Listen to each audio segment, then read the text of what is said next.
গণতন্ত্রের বিরুদ্ধে, গণতন্ত্রের পক্ষে, এটি যদি বুঝতে এই সরকার ব্যর্থ হয়, এর থেকে দুঃখজনক ঘটনা আর দ্বিতীয়টা থাকবে না।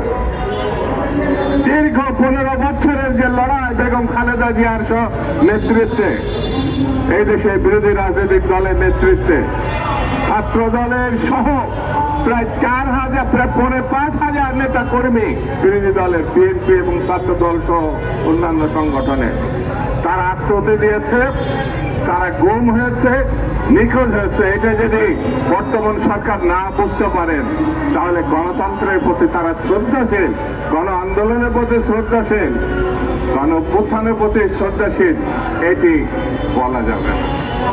সেই জন্য আমি বক্তৃতা সংক্ষেপে বলি,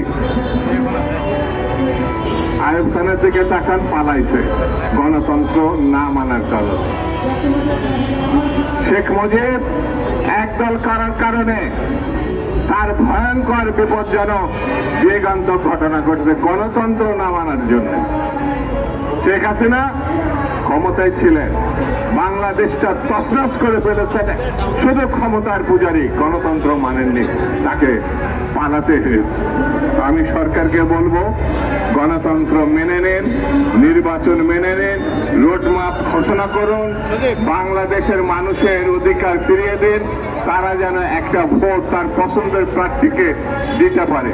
এটি মেনে নিন, দেখবেন রাতারাতি সকল সমস্যার সমাধান হয়ে আসবে।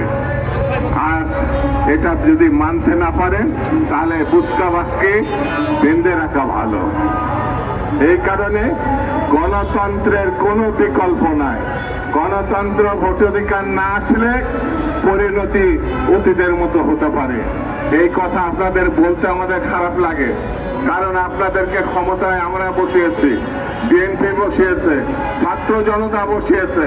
এই কথা আমাদের বাধ্য হয়ে বলতে হয়। এই বিষয়টি আপনারা মাথায় নেবেন।